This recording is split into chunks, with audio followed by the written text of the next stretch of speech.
Assalamualaikum warahmatullahi wabarakatuh. Waalaikumsalam warahmatullahi wabarakatuh. A'udzu billahi minasy syaithanir rajim.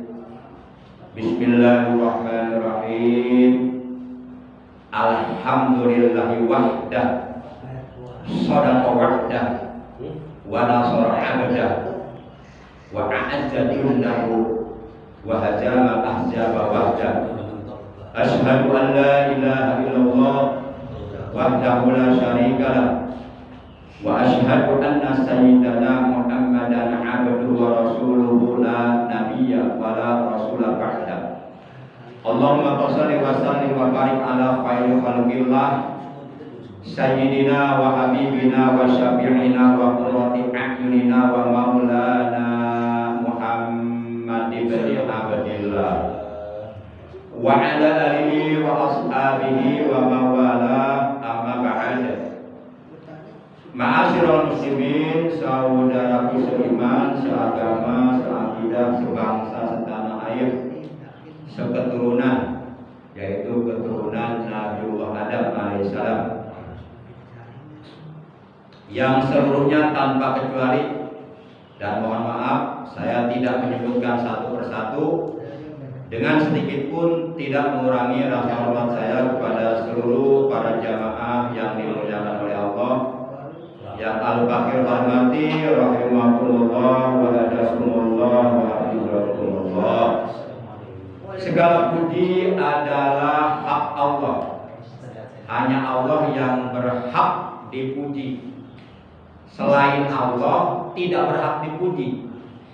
Maka ketika selain Allah mendapatkan pujian dari siapapun, seyogyanya pujian itu segera dikembalikan kepada yang berhak menerimanya, yaitu Allah Subhanahu wa ta'ala, dengan mengucapkan alhamdulillah, yang artinya segala puji milik Allah, segala puji hak Allah. Salawat beriring salam semoga tetap dilimpahkan selalu atas kekasihnya Allah, manusia satu-satunya manusia yang secara langsung mendapatkan pujian dari Allah karena keluhuran akhlaknya, karena keagungan dan kemuliaan akhlaknya, sehingga akhlak beliau oleh Allah dijadikan uswah, dijadikan suri tauladan untuk dicontoh oleh segenap umat manusia di seantero dunia.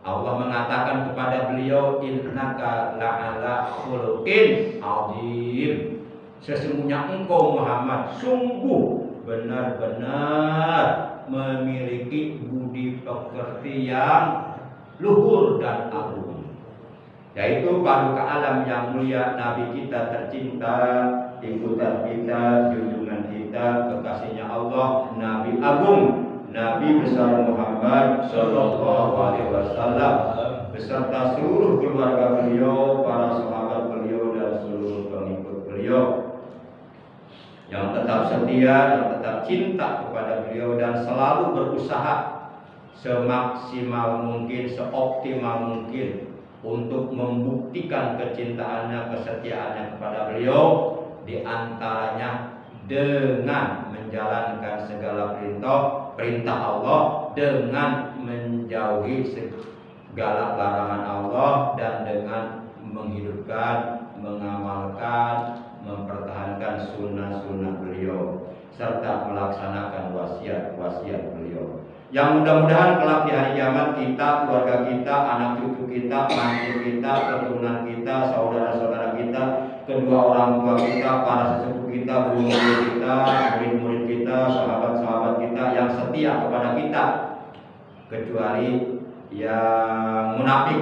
Semoga kita semuanya mendapatkan syafaatul ujma di hari kiamat, mendapatkan air telaga beliau, dikumpulkan di bawah arasnya Allah bersama rombongan para nabi, para siddiqin, para syuhada, para sholihin, dalam keadaan sejahtera dan sentosa. Amin ya Allah ya rabbal alamin. Ma'asyiral muslimin rahimakumullah. Alhamdulillah Alhamdulillah dengan pertolongan Allah dan dengan berbagai macam nikmat yang telah dianugerahkan oleh Allah kepada kita pada hari ini, hari Sabtu, memasuki hari yang kedua ya, di bulan kelahiran Nabi yang bernama bulan Rabiul Awal tahun 1448 Hijriah, bertepatan dengan hari yang ke-15 di bulan Agustus 2026. Dan taklim rutin kita pada hari ini adalah merupakan taklim rutin pertemuan yang ke-667. Baiklah para jamaah, saudaraku yang dimuliakan oleh Allah, sebagaimana biasa, yuk kita awali taklim rutin kita pada pagi hari ini setelah kita selesai menunaikan perintah Allah yang hukumnya wajib, yaitu menunaikan kewajiban sholat subuh dengan berjamaah. Semoga seluruh sholat yang telah kita lakukan, yang sedang, bahkan yang akan, semoga seluruhnya diterima oleh Allah Subhanahu wa Ta'ala. Mari kita membuka taklim kita dengan pembacaan Al-Quran, dengan pembacaan sholawat kepada kekasihnya Allah walaupun singkat sebagai tanda cinta kita kepada beliau, dan dengan mengistiqomahkan zikir jalalah. Pahalanya kita tujukan, kita hadiahkan untuk seluruh ahli kubur keluarga kita yang tadi di awal sudah kita sebutkan. Dan sekaligus kita bermunajat kepada Allah, kita memohon kepada Allah, semoga dengan barokah karomah mujizat kemuliaan dan keagungan dari surah Al-Fatihah, yang sedang sakit siapapun, bil khusus jauh jati istriku, semoga oleh Allah lekas disembuhkan dari sakitnya, disehatkan kembali seperti sedia kala, sehingga mereka yang sedang sakit bisa beraktivitas kembali di dalam kesehariannya, bisa menjalankan ibadah kembali dengan Allah dengan sebaik-baiknya, dengan lancar, tidak ada gangguan apapun. Amin. Betil kaliyatil Fatihah. A'udzu billahi minasyaitonir rajim. Bismillahirrahmanirrahim. Alhamdulillahirabbil alamin. Arrahmanir rahim. Maliki yaumiddin. Iyyaka na'budu wa iyyaka nasta'in. Ihdinas siratal mustaqim. Shiratal ladzina an'amta 'alaihim ghairil maghdubi 'alaihim waladdallin.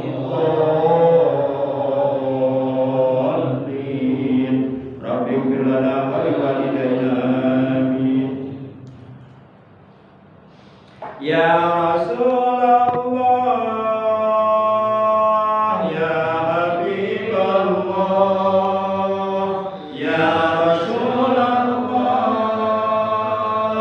ya Habibullah, Muhammad ibn Abdillah, Muhammad ibn Abdillah, Muhammad ibn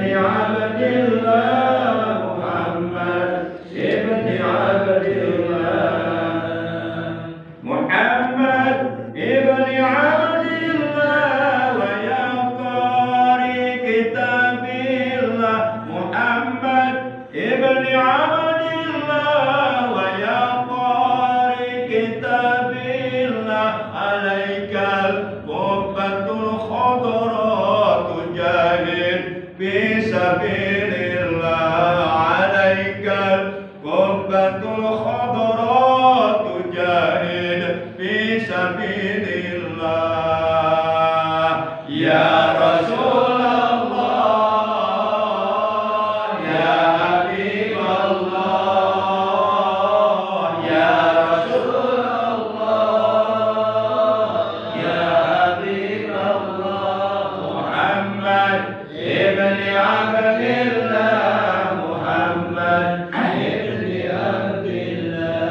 Alhamdulillah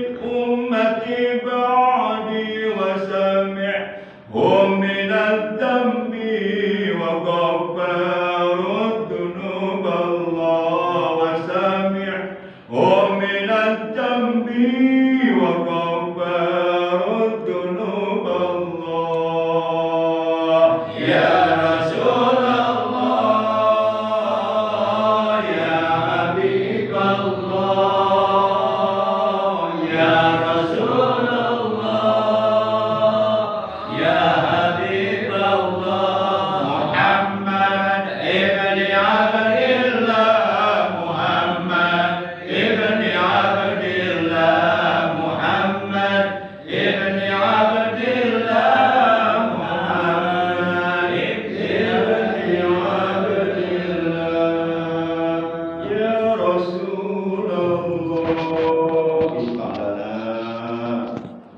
isbalana syafa'an yaumil qiyamah amin ya rabbal Allahumma shalli wa sallim wa barik alaihi wa ala alihi wasallam Bismillahirrahmanirrahim La ilaha illallah al-mawjud fi kulli zaman La ilaha illallah al-ma'bud fi kulli makan La ilaha illallah al-majbur fi kulli lisan La ilaha illallah al-ma'ruf bil ihsan La ilaha illallah kulla yawmin huwa fi shan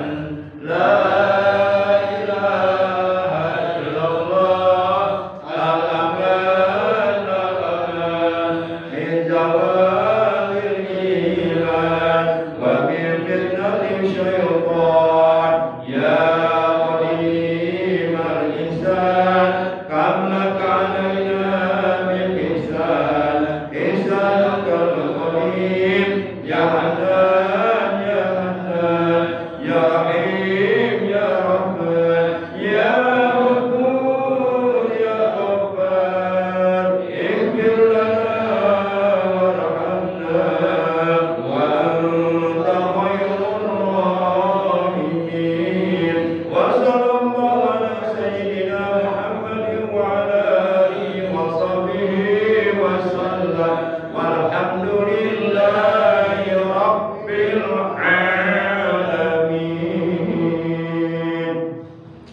Ma'asyiral muslimin rahimakumullah wa a'adakumullah wa hafizakumullah. Insyaallah dengan pertolongan Allah, dengan izin dari Allah dan dengan ridhonya Allah serta dengan petunjuk dari Allah, kita pada pagi hari ini akan melanjutkan kajian ilmu fikih. Ilmu yang sangat erat hubungannya, kaitannya dengan masalah ubudiyah, dengan masalah ibadah kepada Allah, baik ibadah mahdhuf maupun ibadah ghair mahdhuf. Di dalam kitab Fathul Qorib Al-Mujib diterangkan summal miyah kari-kari utawi banyu ikutan kosimu nerimo kebagi banyu ala arba'ati aksamin ing atase papat pira-pira dhuwuman. Jadi summal miyah tanqasimu ala arba'ati aqsam. Kemudian air secara global, secara integral, secara universal, secara keseluruhan atau secara menyeluruh itu dibagi kepada 4 bagian.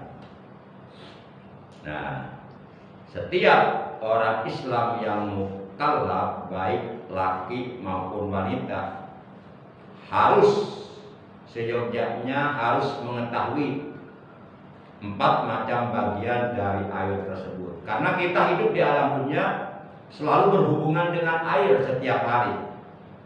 Tidak lepas dari kebutuhan air.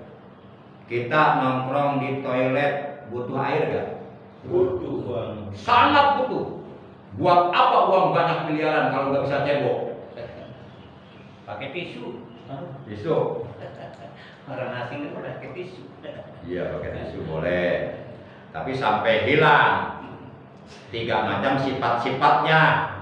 Baunya sampai hilang, warnanya sampai hilang, dan rasanya sampai hilang. Jadi kalau mau pakai tisu, nah setelah baunya hilang, setelah warnanya hilang, ternyata harus dirasain dulu, dilap dulu, masih ada rasanya. Kalau masih ada berarti belum suci. Tapi kalau pakai air nggak usah dirasain dulu, pasti bersih ya. Makanya toharo yang paling abdol pakai air, bukan pakai tisu. Walaupun pakai tisu boleh, tapi dengan syarat 3 macam sifat-sifat najisnya kalau masih ada rasanya, ya belum hilang. Pas dicolek sedikit dirasain, ih kok enak. Oh berarti belum suci tuh. Sampai segitunya ya. Jerok kan dia jadinya. Para jamaah yang dimuliakan oleh Allah Subhanahu wa taala. Kita makan butuh air, masak butuh air, kencing butuh air, mandi butuh air. Bahkan kalau tidak ada air, boleh jadi kita mati syariatnya. Walaupun hakikatnya soal mati atau hidup itu urusan Allah, tapi ada syariat. Kita bisa kenyang karena syariatnya makan. Kita bisa kenyang karena syariatnya makan bukan air. Gitu. Kita lapar karena syariatnya perut kita belum diisi makan. Ada syariat. Kita bisa masuk surga karena kita taat menjalankan ibadah kepada Allah, walaupun hakikatnya bukan karena ibadah kita masuk surga, tapi karena rahmat Allah. Ibadah kita belum tentu membuat kita masuk surga, tapi kewajiban itu nggak boleh tinggal. Karena kalau kita tinggal, berarti kita durhaka kepada Allah. Ahlan wa sahlan wa marhaban bikum ya Syekh, masya Allah. Al-mukarram al-karam al-fadil al-alim. Sehat-sehat. Tadi baik itu ya, silakan. Jadi menurut keterangan di dalam kitab Fathul Qorib, summal miyatan qasimu ala arba'ati aqsam. Kemudian air dibagi kepada 4 bagian.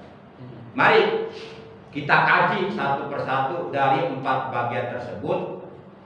Namanya air apa saja dan hukumnya bagaimana.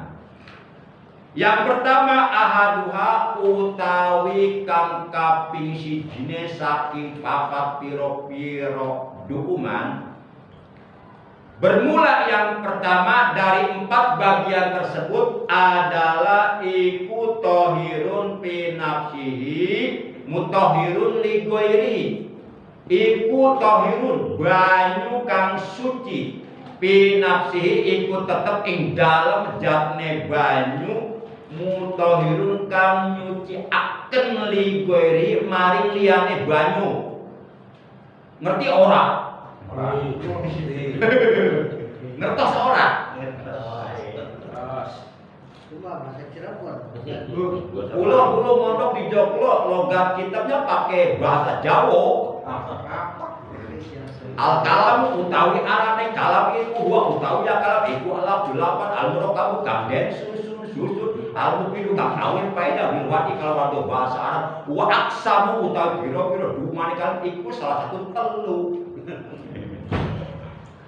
Ya kidik-kidik iso bahasa Jawa. Kidik-kidik mangan berarti makan, atis berarti dingin, atos berarti keras. Atas bukannya duit.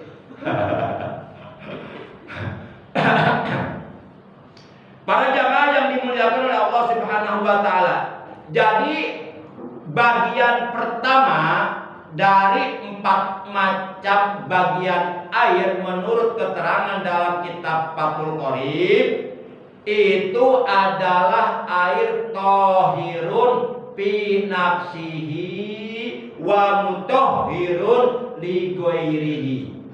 Artinya air yang suci di dalam zatnya air tersebut, dan air tersebut dapat menyucikan kepada yang lainnya, seperti dapat menyucikan badan kita dari hadas kecil, dari hadas besar, dari berbagai macam najis, atau dapat membersihkan pakaian kita, atau dapat mensucikan wadah-wadah, alat-alat perabotan masak dari najis. Nah, itu bagian yang pertama, namanya air yang suci di dalam zatnya air tersebut, dan air tersebut dapat mensucikan kepada yang lainnya. Ya, bahasa singkatnya bagian pertama itu adalah air yang suci dan dapat mensuci, suci dan dapat mensucikan. Bahasa Arabnya tohir, mutohir. Gitu. Singkatnya begitu. Jadi bagian pertama namanya air tohir, mutohir, air yang suci dan mensucikan. Karena ada juga air yang suci tapi tidak bisa mensucikan. Contoh air kopi, suci enggak? Suci. Tapi dapat mensucikan enggak? Maka oleh karenanya air kopi bisa dipakai wudhu enggak? Gue belum suka untuk pakai teh kopi. Dengan diminum gua air. Air Fanta, air Sprite, Coca-Cola suci tapi enggak bisa mensucikan. Nah itu namanya air tohir, goir, mutohir. Itu nanti bagian yang kedua ya. Jadi bagian yang pertama namanya air tohir, tohir, tohir, mutohir. Gampang asal ingat kasih tohir guys. Jadi kasih mutohir. Air tohir, mutohir. Artinya air suci dan mensucikan. Kalau panjangnya tohir fi nafsihi wa mutohirun li ghairihi. Itu kalau panjangnya. Tapi kalau singkatnya tohir, mutohir, kita gitu aja. Suci dan dapat mensucikan. Ghairu makruhin. Ghairu makruhin. Tidak dimakruhkan. Opo istimaluhu, menggunakannya air tersebut hukumnya tidak makruh. Karena ada juga air yang suci dan dapat mensucikan tapi digunakannya makruh. Ada. Jadi air yang suci dan dapat mensucikan atau disebut air tohir mutohir itu hukumnya terbagi dua. Ada yang istimaluhu makruhun, ada yang ghairu makruhin istimaluhu. Ada yang hukumnya makruh digunakannya dan ada yang hukumnya tidak makruh digunakannya. Nah kalau air yang suci dan dapat mensucikan digunakannya hukumnya makruh, itu namanya air musammas. Air yang tersemprot sinar matahari sampai air tersebut berubah menjadi panas dan airnya berada dalam wadah yang berkarat, yang mengandung racun, yang mengandung penyakit. Nah, ketika air tersebut berada dalam wadah yang berkarat, itu karat itu mengandung racun. Coba cek di laboratorium, itu ada racunnya. Makanya orang ke nginjek paku yang berkarat, itu banyak yang lewat itu. Pernah dengar nggak orang nginjek paku, akhirnya sampai mati? Karena pakunya udah bertahun-tahun berkarat, itu ada racunnya. Tetanus namanya ya. Tetanus. Bukan Titanic juga. Allah Akbar. Nah, umpama nih ada air berada dalam suatu wadah di mana wadah tersebut berkarat kalau kelamaan. Kecuali kalau emas, perak itu nggak berkarat. Nah, kemudian air tersebut tersemprot, ya tersemprot ya, tersinari ya. Jadi bahasa Indonesia bagusnya tersinari. Tersemprot, tersinari sinar matahari berjam-jam sampai berubah menjadi panas pada asalnya Nah sepanjang air tersebut masih panas, kalau digunakan untuk bertoharoh, untuk berwudu, untuk mandi junub itu boleh. Tapi menggunakannya makruh kalau masih panas. Kecuali kalau sudah menjadi dingin kembali, itu nggak makruh. Itu bagian air yang pertama namanya air tohir mutohir. Singkatnya itu, panjangnya tohir fi nafsihi mutohirun li ghairihi. Disingkat menjadi tohir mutohir, air yang suci dan dapat mensucikan. Yang dipakainya tidak makruh. Nah, air yang suci dan dapat mensucikan digunakannya tidak makruh untuk bertoharoh, wahwa utawi iku banyu iku almaul mutlaku, banyu kamutlak arane. Ngertos kan Jack? J.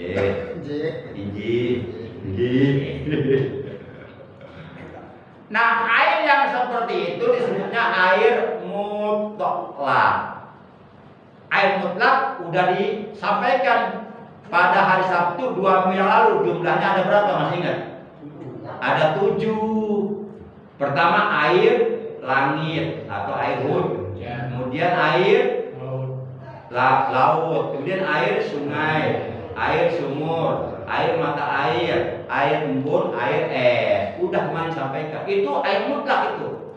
Air mutlak berarti hukumnya tahir, mutahhir, suci dan dapat mensucikan. Maka oleh karenanya 7 macam air tersebut yang sudah disampaikan pada hari Sabtu 2 minggu yang lalu itu semuanya boleh digunakan untuk berwudu, untuk bertaharah, untuk mandi junub. Itu namanya air mutlak. Nah, sekarang yang dimaksud air mutlak menurut ilmu fikih apa? Coba apa definisi air mutlak? Ada yang tahu? Jangan sampai kita suka ngaji tapi sampai sekarang belum tahu definisi air mutlak. Makanya kalau ngaji fokus ke ilmu, jangan menceritakan diri sendiri dan keluarga. Itu gak ada manfaatnya. Ngaji fokus aja bahas ilmu, nggak usah kemana-mana bicaranya, pelantur. An-qaidin lajimin, yang terlepas dari qaid yang lazim, yang tetap. Kama ilbiri, contohnya ikut tetap kaya nih banyu sumur di kau nih ikut tetap ing dalam ono nih banyu sumur ikut mutlak. Contohnya seperti air sumur, di mana keberadaan air sumur ini mutlak. Air sumur itu mutlak. Jadi mutlak itu bersih, terlepas dari qaid. Dari qaid atau dari qaid yang lazim. Nah, itu bagian yang pertama. Kita lanjut, masih ada waktu ya. Wasani utawi kakaping 2 iku tahirun mutahhirun makruhun istimaluhu fil badani la bisau. Utawi kang kaping 2 iku tahirun banyu kang tahir mutahhirun kang nyuciaken makruhun den makruhaken. Opo istimaluhu menggunakan iku banyu fil badani iku tetep ing dalam badan la bisau ora iku tetep ing dalam pakaian. Jadi bagian air yang kedua namanya air tohir mutahhir makruh istimaluhu fil badan la bisau. Coba ulangi. Bagian kedua namanya air, nggak ketangkep pasti ya. Udah ketebak nggak ketangkep itu. Air tohir mutahhir makruhun istimaluhu fil badani lapis. Coba ulangi, ketangkep nggak? Air tohir lighairi makruhun istimaluhu fil badani lapis robi. Mantap. Air tohir mutahhir makruhun istimaluhu fil badani lapis saud. Jadi air suci dan dapat mensucikan, namun digunakannya makruh pada badan, tapi tidak makruh pada pakaian. Gitu. Kalau air tersebut digunakan untuk mandi junub, untuk berwudu, itu berarti kan air tersebut digunakan pada badan. Itu makruh. Tapi kalau digunakannya untuk membersihkan, mensucikan pakaian atau barang-barang wadah-wadahan, itu enggak makruh.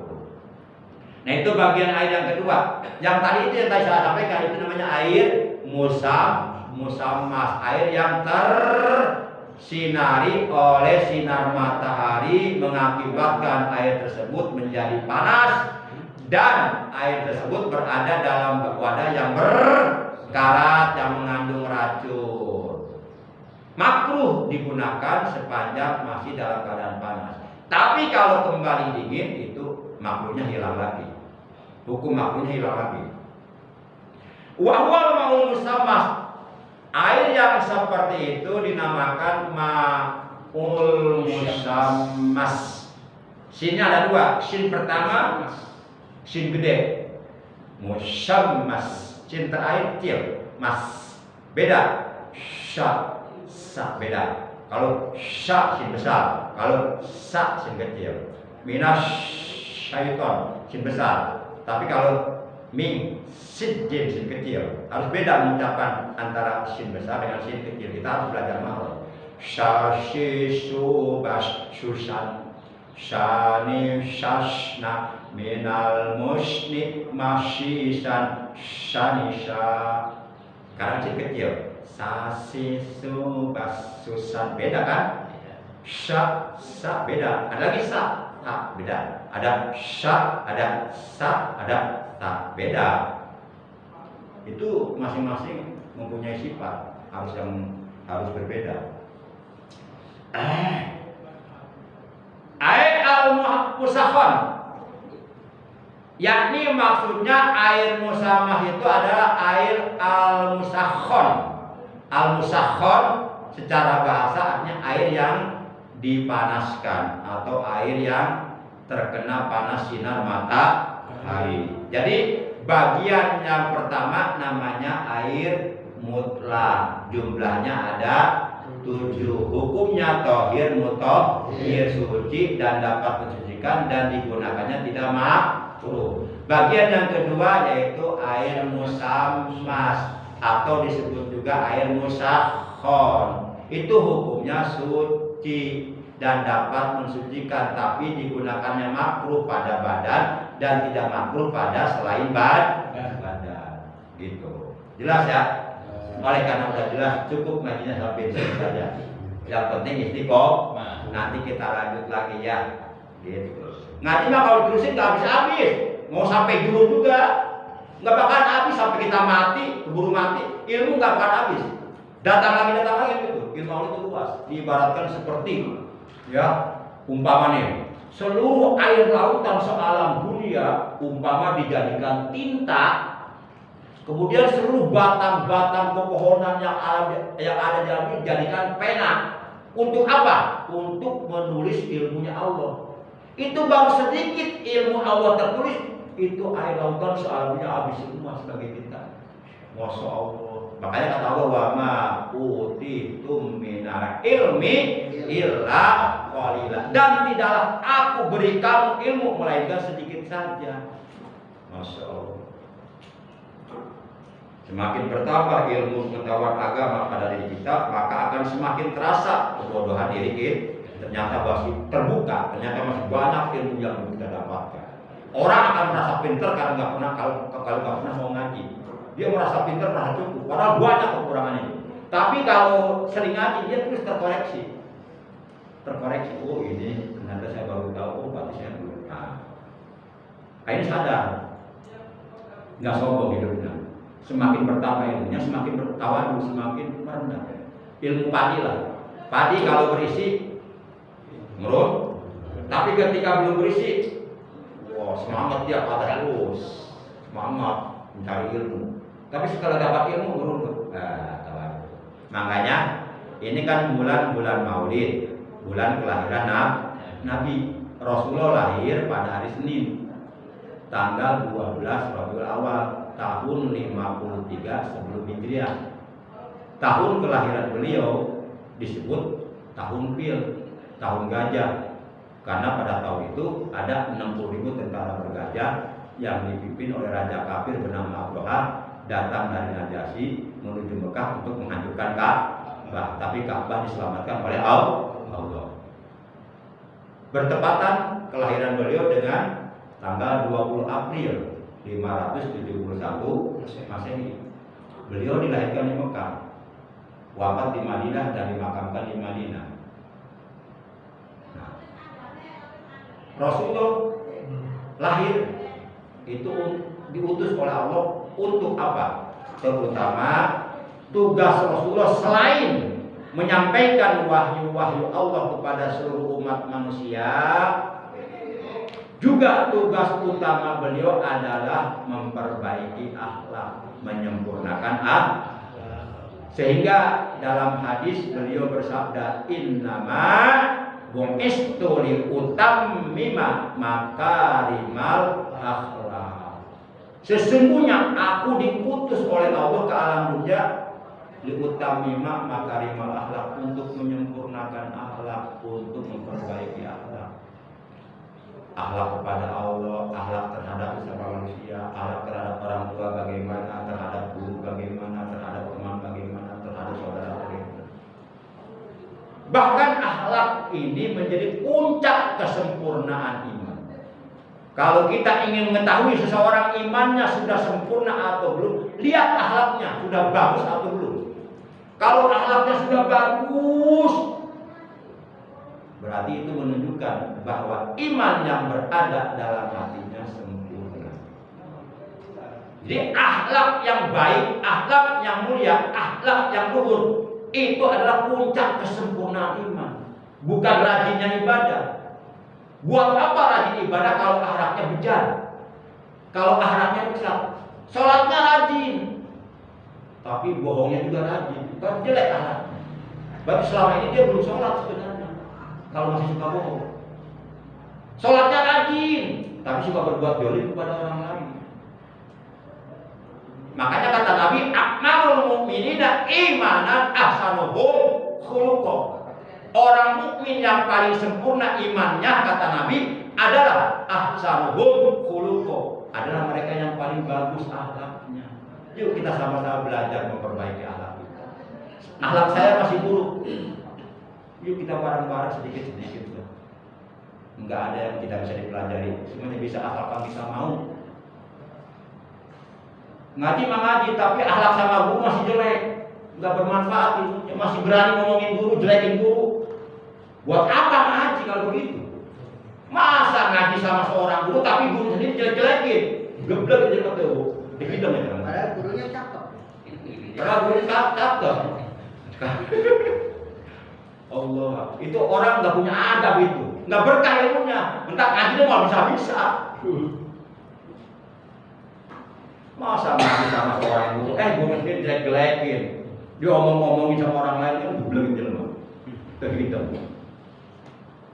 Para jamaah yang dimuliakan oleh Allah Subhanahu Wa Taala, bahkan dalam hadis riwayat Imam Ahmad, Rasulullah pernah mengatakan begini: Inna ahabbakum ilayya wa aqrabakum minni majlisa yaumal qiyamah ahasinukum akhlaqo.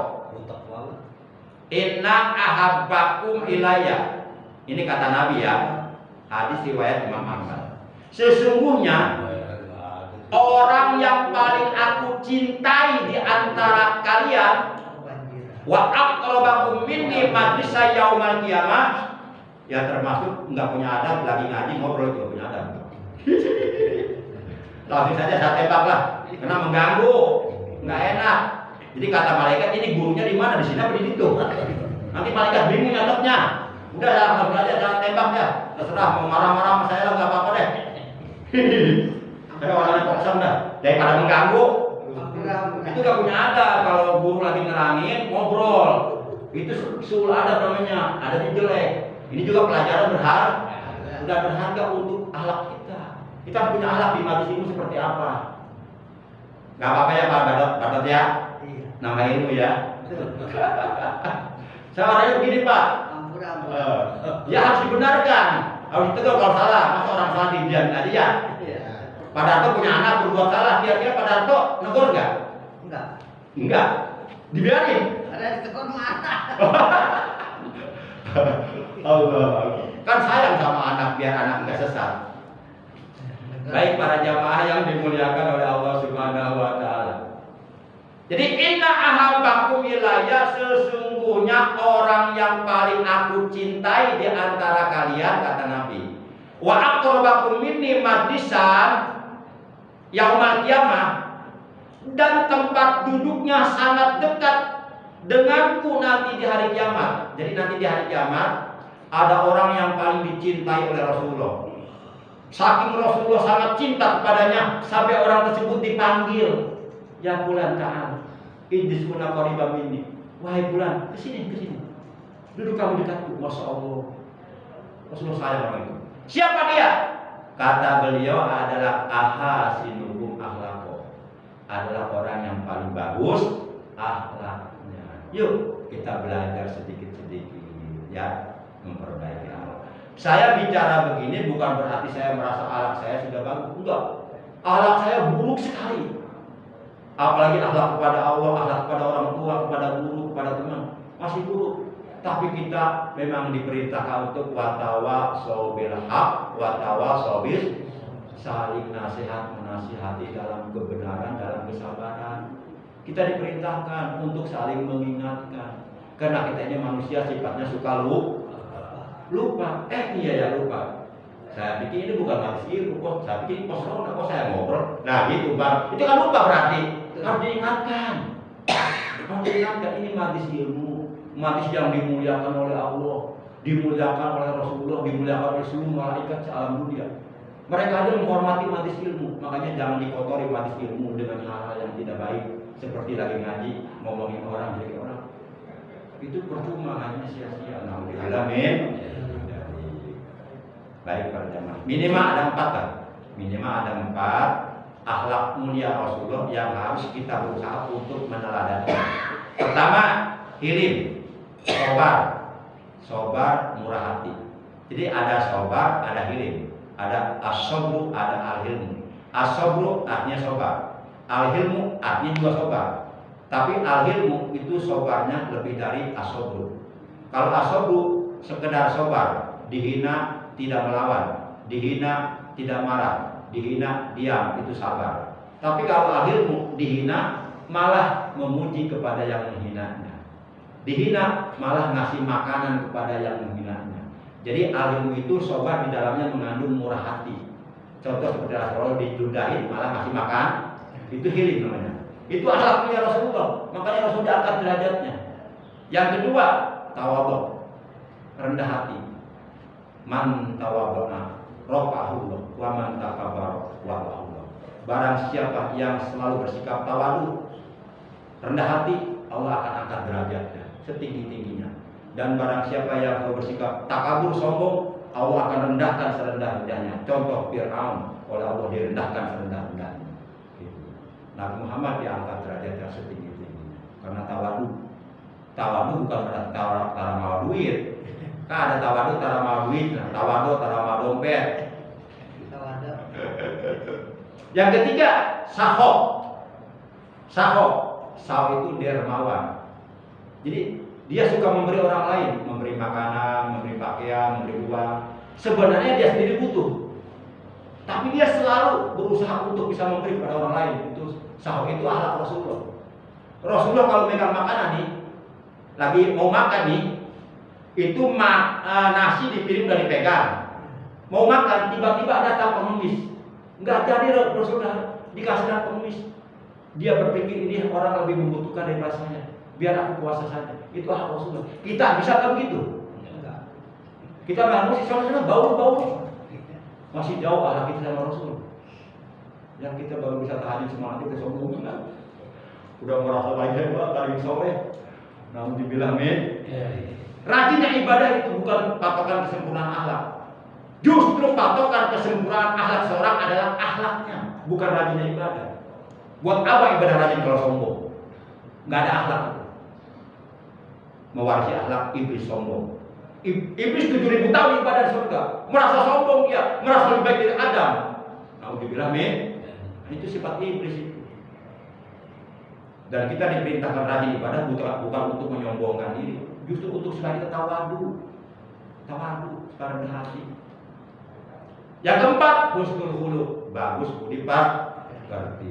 Nah ini yang 4 perkara: al-hilmu, sobar, murah hati, at-tawadhu, rendah hati, as-sakhau, dermawan, dan husnul khuluq, bagus budi pekerti. Ini apabila kita miliki, maka wahwa kamalul iman, itu bisa menyempurnakan iman. Jadi akhlak yang baik adalah merupakan puncak kesempurnaan iman seseorang. Sempurna atau tidaknya iman seseorang yang berada dalam hatinya itu tergantung akhlaknya, bukan tergantung ibadahnya. Masya Allah. Diterangkan di dalam kitab Ihya Ulumuddin, juz 3 halaman 56. Syekh Abu Hamid Muhammad bin Muhammad Al-Ghazali yang terkenal dengan nama Imam Ghazali, beliau menukil perkataan seorang sufi agung kenamaan, ahli mukasyafah. Beliau adalah Syekh Al-Junaidi Al-Baghdadi radhiyallahu taala. Nah, qala Al-Junaid, telah berkata Syekh Al-Junaidi Al-Baghdadi radhiyallahu taala. Kata beliau, arba'un tarfa'ul abda a'la darajat. Al-ilmu wa tawadhu was-sakhau wa husnul khuluq wa huwa kamalul iman. Wa huwa kamalul iman. Kata Syekh Al-Junaidi Al-Baghdadi radhiyallahu anhu, kata beliau, arba'un tarfa'ul abda a'la darajat. Ada 4 perkara seorang hamba akan diangkat derajatnya oleh Allah dengan setinggi-tingginya ke derajat yang mulia. Wa in qalla amaluhu wa ilmuhu, walaupun si hamba tersebut sedikit amal ibadahnya, sedikit ilmunya. Ibadahnya sedikit, ilmunya sedikit, tapi diangkat derajatnya, melambung sampai tinggi derajat yang mulia, karena di dalam dirinya ada 4 perkara. Yang pertama, al-ilmu, dia memiliki sifat ilim. Yang kedua, wat-tawadhu, dia memiliki sifat tawadu. Yang ketiga, was-sakhau, dia memiliki sifat sakho, sifat dermawan, belas kasihan sama orang lain.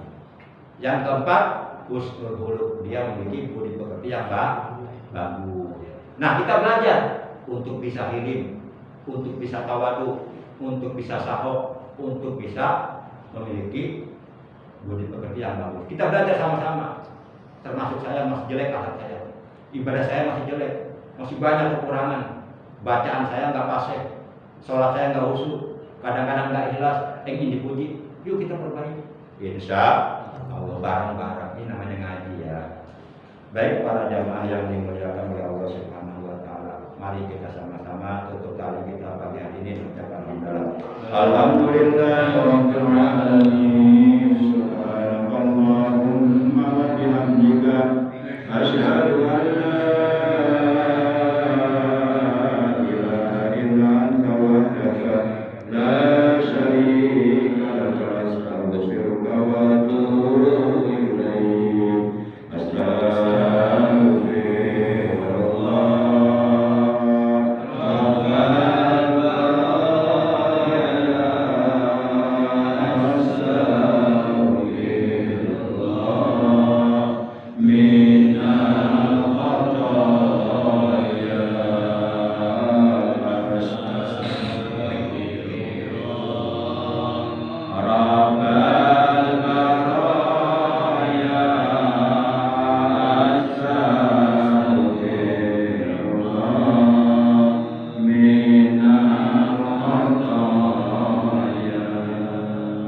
Ya Rasul